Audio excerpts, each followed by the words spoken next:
ప్రస్తుతం మనతో పాటు ఉన్నారు ప్రముఖ ఆయుర్వేద వైద్యులు ప్రొఫెసర్ డాక్టర్ టి వేణుగోపాలరావు గారు. ఇప్పుడు వారితో మాట్లాడి మరిన్ని విషయాలు తెలుసుకుందాం. నమస్తే సార్. నమస్తే అమ్మ. సార్, చూస్తున్నాం డయాబెటీస్ అనేది చాలా పెద్ద సమస్యగా మారిపోతోంది రోజు రోజుకి. చిన్నపిల్లల నుంచి పెద్దవాళ్ళ వరకు రకరకాలుగా చూస్తున్నాం ఈ డయాబెటీస్ అనేది. కానీ ముఖ్యంగా డయాబెటీస్ ఉన్న వాళ్ళలో కాంప్లికేషన్స్ కూడా చాలా ఎక్కువగా ఉంటాయి. అందులో భాగంగా తీసుకుంటే కాన్స్టిపేషన్, మలబద్ధక సమస్య ప్రత్యేకించి డయాబెటీస్ వాళ్ళలో చాలా ఎక్కువగా ఉంటుంది. దీనికి కారణం ఏంటి? దీని నుంచి బయటపడాలి అంటే ఎటువంటి విధానాలు ఆచరించవచ్చు అంటారు? ధన్వంతరి నమః. ముఖ్యంగా డయాబెటిక్ పేషెంట్స్లో మీరు అన్నట్టు కాంప్లికేషన్స్ రకరకాలుగా ఉంటాయి. వాటిల్లో క్రానిక్ డయాబెటిక్స్ అంటే షుగర్ వచ్చి ఒక 10 సంవత్సరాలు దాటిన పేషెంట్స్ మనం క్రానిక్ డయాబెటిక్స్ లాగా భావించవచ్చు. దీర్ఘకాలంగా డయాబెటీస్తో బాధపడే వాళ్ళు. అటువంటి వాళ్ళలో 100లో 60% మందికి మలబద్ధత సమస్య అనేది ఒక కాంప్లికేషన్ లాగా ఉంటుంది అనమాట. ఆల్మోస్ట్ హాఫ్కి పైన ఈ సమస్య ఉంటుంది.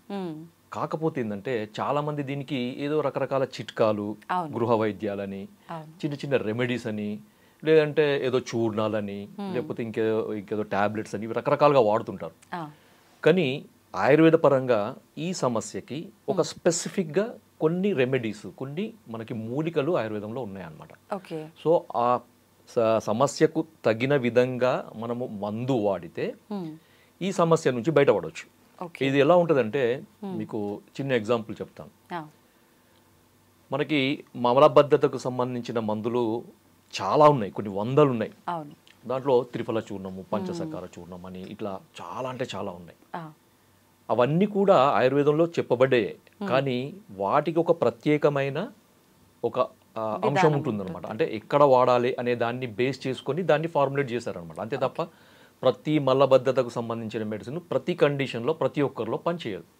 ఓకే, అంటే సేమ్ మెడిసిన్ అది దాని క్యూర్ అయినా కూడా ప్రతి ఒక్కరికి యూజ్ కాదు. ఓకే, మనిషిని బట్టి, వాళ్ళ అవసరాన్ని బట్టి, వాళ్ళకున్న ఈ కాంప్లికేషన్ బట్టి మారుతుంటుంది అనమాట.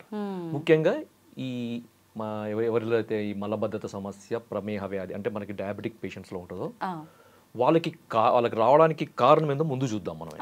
ఓకే, దాంతో ఏంటంటే మనకి ఏం వాడాలనేది ఈజీగా తెలుస్తుంది, ఎలా వాడాలనేది ఈజీగా తెలుస్తుంది.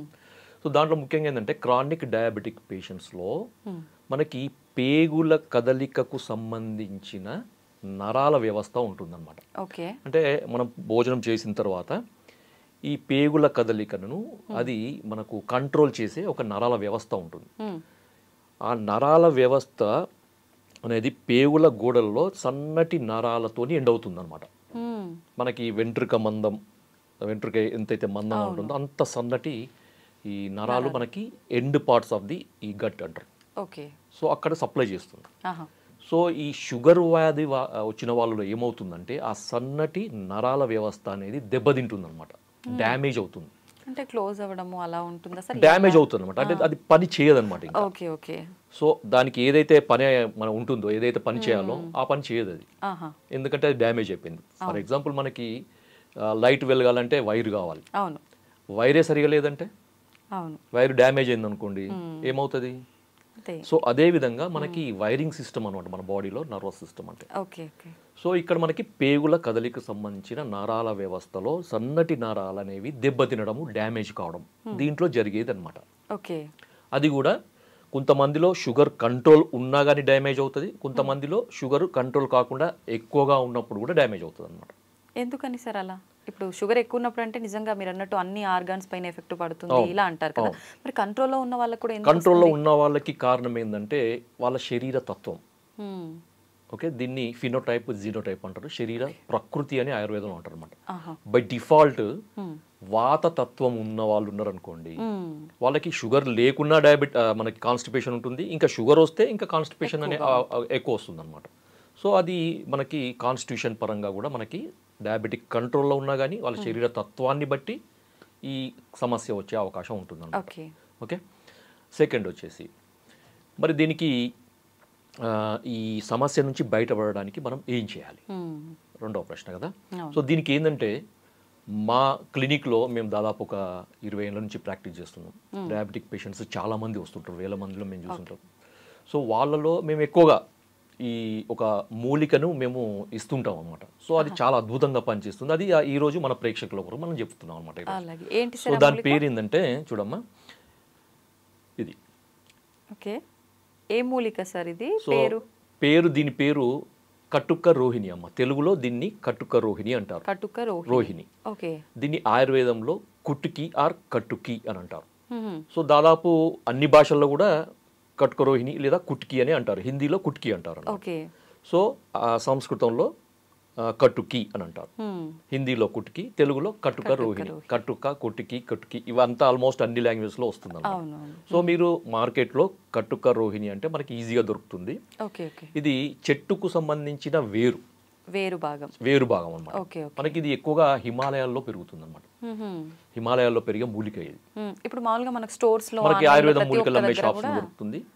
లేదు అంటే ఆన్లైన్ లో కూడా మీరు కట్టుకి లేకపోతే కట్టుక రోహిణి అని కొట్టండి, దొరుకుతుంది. ఇప్పుడు బాగుంది సార్, మీరు సమస్య చెప్పారు, దానికి పరిష్కారం ఏంటి అంటే ఈ మూలిక అని చెప్పారు. మరి ఈ మూలికను తీసుకొచ్చాము, దీన్ని ఎలా ఉపయోగించాలి? తప్పకుండా అది ఎట్లా అంటే మీరు మామూలుగా మీరు మార్కెట్లో తీసుకొచ్చింది కానీ లేకపోతే మీరు ఎక్కడి నుంచి తెప్పించుకున్నది కానీ దీన్ని పొడి చేసుకోవాలమ్మా. పొడి చేసుకోవాలంటే మీరు మామూలుగా ట్రెడిషనల్గా దంచి కానీ రోట్లో వేసి దంచి వస్త్రగాలితం పట్టి పొడి చేసుకొని స్టోర్ చేసుకోవచ్చు. లేదు మాకు అది చేత కాదు, మాకు రో లేదు అంటే మీరు డైరెక్ట్ మిక్సీలో వేసి మీరు పొడి చేసుకొని వస్త్రగాలితం చేసుకొని సన్నటి పొడి చేసుకొని మీరు స్టోర్ చేసుకో. లేదు పొడి రూపంలో దొరకదా? అదే అంటున్నాయి. ఇప్పుడు ఈ రెండు కూడా మాకు వీలు కాదు అంటే డైరెక్ట్ మీరు పొడి రూపంలో దొరుకుతుంది మీకు, అది తెప్పించుకోవచ్చు. సో మనకు ఓవరాల్ గా పొడి కావాలి మనకి. సో ఈ పొడిని వాడే విధానం ఏంటంటే ప్రతిరోజు కూడా సాయంత్రం పూట అమ్మ, అంటే చాలా మంది ఈ కాన్స్టిపేషన్ కు సంబంధించిన ఈ మెడిసిన్స్ అన్ని రాత్రి పడుకునేటప్పుడు వాడతారు. అవును కదా. కానీ ఇక్కడ మనం ఏంటంటే ఈ షుగర్ పేషెంట్స్కు సంబంధించిన కాన్స్టిపేషన్లో ఏమవుతుందంటే నేను ఇంతకుముందు చెప్పిన పేగుల కదలిక తగ్గుతుంది. నరాల వ్యవస్థ దెబ్బతినడం వల్ల పేగుల కదలిక తగ్గుతుంది. తగ్గడం వల్ల పేగుల కదలిక చాలా స్లోగా అవుతుంది అనమాట. స్లోగా కావడం వల్ల ఏమవుతుందంటే మనకు ఫీసిస్ మలం అంటారు కదా, ఎక్కువసేపు పేగులలో ఉంటుంది. దాంతో ఏమవుతుందంటే దాంట్లో ఉండే వాటర్ అంతా అబ్జర్వ్ అవుతుంది అనమాట.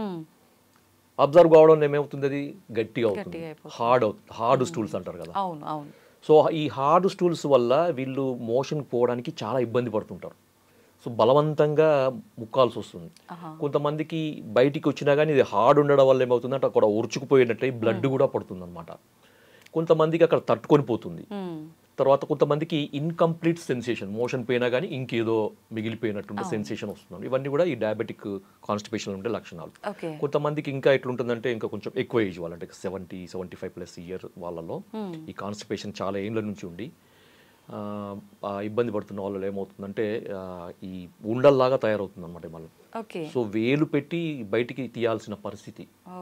కొంతమందికి 2 రోజులకు రాదు, 3 రోజులు, కొంతమందికి 4-5 రోజులు, కొంతమందికి వారం వరకు కూడా మోషన్ బయటికి రాకుండా ఉంటుంది అనమాట. సో ఇలా జరుగుతుంది మనకి. చాలా ఇబ్బంది పడుతుంటారు. వాళ్ళకి ఆయాసం రావడము, తర్వాత భోజనం చేయాలంటే తినాలనిపించదు, పొట్ట ఉబ్బరం లాగా ఉంటుంది. తర్వాత కొంచెం తిన్నా కానీ కడుపు నిండినట్టు ఉంటుంది. అంత చాలా ఇబ్బందికరంగా ఉంటుంది. ఎందుకంటే డ్రైనేజ్ సిస్టమ్ అమ్మ, సింపుల్ గా డ్రైనేజ్ సిస్టమ్ సరిగా లేకపోతే ఒక్కసారి డ్రైనేజ్ క్లీన్ ఎక్కడికక్కడ జామ్ అయిపోతుంది అని అంటే అది అంతే. డ్రైనేజ్ కరెక్ట్ గా ఉంటే మొత్తం డిటాక్స్ అవుతుంది బాడీ. డిటాక్స్ ఏంటంటే బాడీ యాక్టివ్ అవుతుంది. వరకేనా అంతే, ఇదకనే కాదు. సో ఇక్కడ కుట్టికి ఏం చేస్తుందంటే ఈ కట్టుక రోహిణి నేను చెప్పాను కదా, దీన్ని వాడే విధానం ఏంటంటే సాయంత్రం పూట వాడాలి. ఉదాహరణకి లంచ్ ఒక 2 o'clock చేస్తారు, డిన్నర్ ఒక 7 o'clock చేస్తారు అంటే మీరు తీసుకోవాల్సింది ఒక 4 to 5 మధ్యలో తీసుకోండి. డిన్నర్ కి 2 గంటల ముందు, లంచ్ కి 2 గంటల తర్వాత, ఈ మధ్యలో తీసుకోవాలన్నమాట. సో దీన్ని ఒక టీ స్పూన్ పొడిని ఒక పావు కప్పు గోరువెచ్చని నీళ్ళలో కలిపేసి తాగాలి అంతే. కానీ చాలా మంది ఇబ్బంది పడేది ఏంటంటే ఇది చాలా చేదుగా ఉంటుందమ్మా, చాలా చేదుగా ఉంటుంది. అయినా తీసుకోవాలి, కళ్ళు మూసుకొని తీసుకోవాలి, ముక్కు మూసుకొని కళ్ళు మూసుకొని తీసుకోవాలి, తప్పదు. దీనివల్ల బెనిఫిట్స్ ఏంటో చెప్తాను నేను. ఎందుకంటే కట్టుక రోహిణి మనం ఎందుకు ఇస్తున్నాము ఈ కండిషన్లో అంటే ఆయుర్వేదంలో కట్టుక రోహిణికి ఒక స్పెసిఫిక్ యాక్షన్ చెప్పారనమాట. సో భేదితం పిండిత మలానాం అంటే గట్టిపడ్డ మలాలను సాఫ్టెన్ చేస్తుంది ఇది. సో ఆ లోపల ఉన్న హైడ్రేషన్ అంటే వాటర్ లాగకుండా చేస్తుంది ఇంటెస్టైన్స్లో, చేసి లోపల ఉన్న ఈ ఫీస్ మలానికి మెత్తబడేటట్టు చేస్తుంది అనమాట. వాళ్ళు మోషన్ పోవడానికి చాలా ఈజీ అవుతుంది, ఎక్కువ స్ట్రెయిన్ లేకుండా పూర్తిగా అది తగ్గుతుంది. ఇంకొకటి ఏంటంటే కట్కరోహిణి చాలామంది చాలా అంటే ఆయుర్వేద వైద్యులందరికీ తెలుసు కట్కరోహిణి అనేది లివర్కి సంబంధించిన మందు అని. ఎందుకంటే లివర్ యొక్క ఫంక్షన్ కూడా ఇది రిస్టోర్ చేస్తుంది అనమాట. కొంతమందికి లివర్ ప్రాబ్లం వల్ల కూడా కాన్స్టిపేషన్ రావచ్చు. డయాబెటీస్ పేషెంట్లో నరాలతో వల్లనే కాకుండా కొన్నిసార్లు లివర్ ప్రాబ్లం వల్ల కూడా రావచ్చు. నరాల వ్యవస్థ బాగానే ఉండి అలాంటి ప్రాబ్లం ఉన్న వాళ్ళకి కూడా ఇది పనిచేస్తుంది, సెట్ అవుతుంది. ఎందుకంటే మనకు లివర్ ఫంక్షన్ టెస్ట్లో ఎస్జిపిటి, ఎస్జిపోటి అనే ఎంజైమ్స్ ఉంటాయి, లివర్ ఎంజైమ్స్. ఈ ఎంజైమ్స్ ఎలివేట్ అయినప్పుడు కూడా మనకి సైంటిఫిక్, ఇది నేను చెప్పేది కాదు, నా సొంతంది కాదు ఇది. సో ఇది సైంటిఫిక్గా ప్రూవ్ అయింది అనమాట. ఎస్జిపిటి, ఎస్జిఓటి లెవెల్స్ని ఇది రెడ్యూస్ చేస్తుంది, బిలియరీ సీక్రెషన్ని కంట్రోల్ చేస్తుంది, రెగ్యులేట్ చేస్తుంది. కాబట్టి ఇలాంటి సమస్య ఉన్న వాళ్ళు కూడా దీన్ని ఖచ్చితంగా వాడుకోవచ్చు. బిలియరీ సీక్రెషన్స్ కూడా మంచిగా చేస్తుంది. ఇంకొక అడ్వాంటేజ్ ఏంటంటే మనకి రీసెంట్గా జరిగిన మనకి ఈ సైంటిఫిక్ రీసెర్చ్లో తేలింది ఏంటంటే ఇది షుగర్ని కూడా కంట్రోల్ చేస్తుంది. కాంప్లికేషన్ కాకుండా షుగర్ ని కూడా కంట్రోల్ చేస్తుంది. అంటే అలా కంట్రోల్ చేయాలంటే సుమారుగా ఎంత కాలం నుంచి వాడుతూ ఉండాలి? రెగ్యులర్ గా వాడుకోవచ్చు, దీనివల్ల ఎటువంటి నష్టం ఉండదు. కొన్ని ఆయుర్వేద మూలికలు వాడేటప్పుడు బాడీ ఓవర్ హీట్ అవుతుంది, రెగ్యులర్ గా వాడకూడదు ఇలా చెప్తుంటారు కదా సార్, అలాంటి ప్రాబ్లం? అలాంటిది ఏం లేదమ్మా, అలాంటిది ఏమీ ఉండదు. హీట్ అంటే ఇది వేరే టాపిక్, అది నిజంగా చెప్పాలంటే హీట్ చేస్తుందా లేదా అనేది వేరే టాపిక్. ఎందుకంటే హీట్ చేయడం అనేది ఆయుర్వేద కొన్ని రకాల ఆయుర్వేద మందుల యొక్క లక్షణం. ఇప్పుడు మీరు మోటార్ బైక్ నడుపుతున్నా, చల్లబడిపోయిందండి, అది స్టార్ట్ అవుతుందా? లేదు. అది కొద్దిగా హీట్ అయితేనే అది పోతుంది. అంటే ఒక మెటబాలిక్ స్టిమ్యులేషన్ అనమాట అది. ఆ మెడిసిన్ ఏం చేస్తుంది, మెటబాలిజాన్ని స్టిమ్యులేట్ చేస్తుంది అనమాట. స్టిమ్యులేట్ చేసినప్పుడు ఆ బాడీలో ఉండే టాక్సిన్స్ అన్ని డిటాక్స్ అవుతాయి. మనకి కణకణాల్లో పేరుకొని పోయిన మలాలు అంటారు, వాటిని బయోటాక్సిన్స్ అంటారు. ఆయుర్వేదంలో ఆమం అంటారు, సో ఆమదోషం అంటారు అనమాట. సో ఇవన్నీ టాక్సిన్స్, బయోటాక్సిన్స్ అన్ని రిలీజ్ కావాలంటే ఒక రకమైన ఫోర్స్ కావాలన్నమాట. ఆ మందు ఒక ఫోర్స్తో పోవాలి. ఊరికే ఏదో ఇట్లా మనం ఇది సైకిల్ తొక్కున్నట్టు పోయే మందు మనకు వద్దు. మనకు బుల్లెట్ స్పీడ్తో పోయే మందే కావాలన్నమాట కొన్నిటికి. స్పీడ్తో పోయినప్పుడు బాడీలో ఉండే మెటబాలిక్ యాక్టివిటీ అనేది స్టిమ్యులేట్ అవుతుంది అనమాట. అప్పుడు వేడి చేసినట్టు అనిపిస్తుంది, బాడీ హీట్ అయినట్టు అనిపిస్తుంది, అంతే తప్ప అది నెగటివ్ కాదు. ఇప్పుడు ఇది మీరు వేడి నీళ్ళలో వేసుకొని ఈవినింగ్ సమయంలో తాగడం స్టార్ట్ చేయమన్నారు.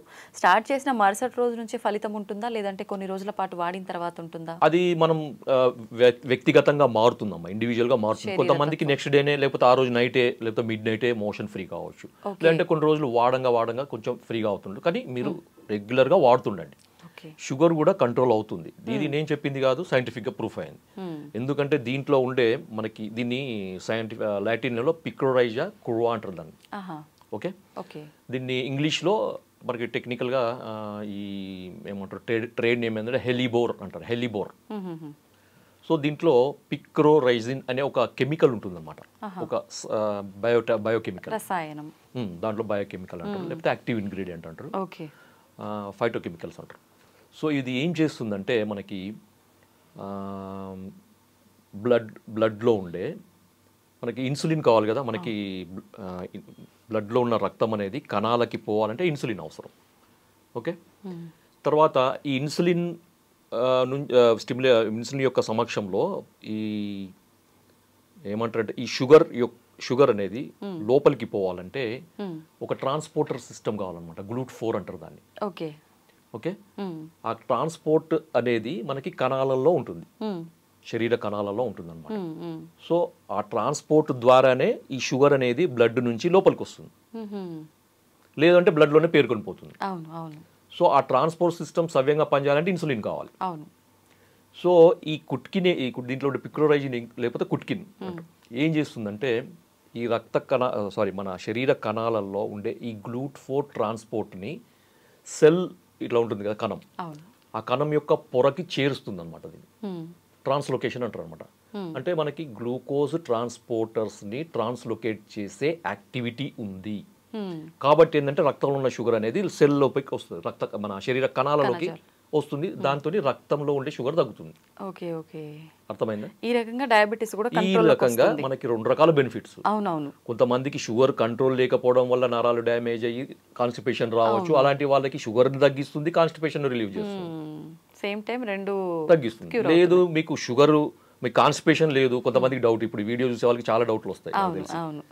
సార్ మా కాన్స్టిపేషన్ లేదు, మీరు ఇది షుగర్ కూడా బాగా పనిచేస్తుంది అన్నారు కదా, ఇది మేము వాడచ్చా? తప్పకుండా వాడచ్చు, తప్పకుండా. సార్ చిన్న పిల్లల్లో కూడా ఇప్పుడు షుగర్ ఉంటుంది, మలబద్ధకం సమస్య లేకపోయినా కూడా క్యూర్ అయ్యే ఛాన్స్ ఉంది కాబట్టి చిన్న పిల్లలకు కూడా ఇది ప్రతిరోజు ఇవ్వచ్చా? ఇది ఇప్పుడు చిన్న పిల్లలలో వచ్చే డయాబెటీస్ టైప్ 1 డయాబెటీస్ అంటారమ్మా, అది క్యూర్ కాదు.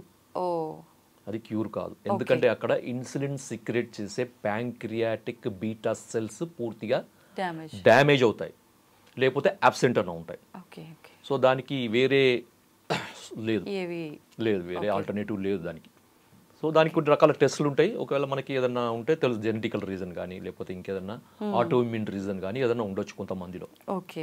కొంచెం ఇమ్యూనిటీ సంబంధించిన సెల్స్ అనేవి ప్యాంక్రియాటిక్ బీటా సెల్స్ని అటాక్ చేయడం వల్ల డ్యామేజ్ అయ్యే అవకాశం ఉంటుంది. సో అలాంటప్పుడు మనం కొన్ని రకాల ఈ యాంటీబాడీస్ని కంట్రోల్ చేసే మెడిసిన్స్ వాడడం వల్ల కొంతమందికి ఉపయోగం ఉండొచ్చు, కానీ బై బర్త్ జెనెటికల్గా వచ్చే వాళ్ళకి మాత్రం మనం ఏం చేయలేము. ఓకే సార్, ఇప్పుడు ఆయుర్వేదం అనగానే చాలా మందిలో ఒక అపోహ ఉంటుంది, పథ్యాలు చేయాలి ఏం మెడిసిన్ వాడినా కూడా అని చెప్పి.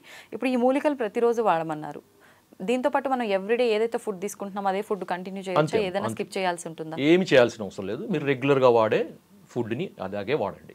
ఓకే, షుగర్ లేని వాళ్ళు కూడా వాడుకోవచ్చు దీన్ని. కాకపోతే ఆ చేదు కొరకు మీరు ఏదన్నా షుగర్ లేని కదనుకోండి, షుగర్ కలుపుకొని వాడండి, సరిపోతుంది.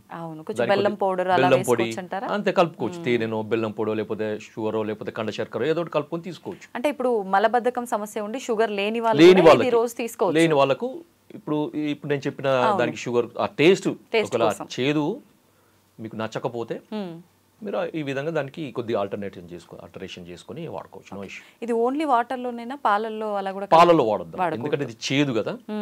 చేదు అనేది మనకు ఆయుర్వేదంలో మనకి దానికి వ్యతిరేకం అవుతుంది అనమాట, కాంట్రాస్ట్ ఫుడ్ అంటారు దాన్ని. Okay okay, thank you sir, నిజంగా చాలా వాల్యుబుల్ ఇన్ఫర్మేషన్ అయితే ఇచ్చారు. ప్రతి ఒక్కరూ డయాబెటీస్తో బాధపడుతున్నారు, ప్లస్ దాంతోపాటు మీరు అన్నట్టుగా చాలా రకాల కాంప్లికేషన్స్. ఈ మలబద్ధకం సమస్య మామూలు వాళ్ళలో వస్తేనే చాలా ఇబ్బంది పడుతూ ఉంటారు, అలాంటిది షుగర్తో పాటు మలబద్ధకం అంటే నిజంగా చాలా ఎక్కువ సమస్యనే ఫేస్ చేస్తున్నారు.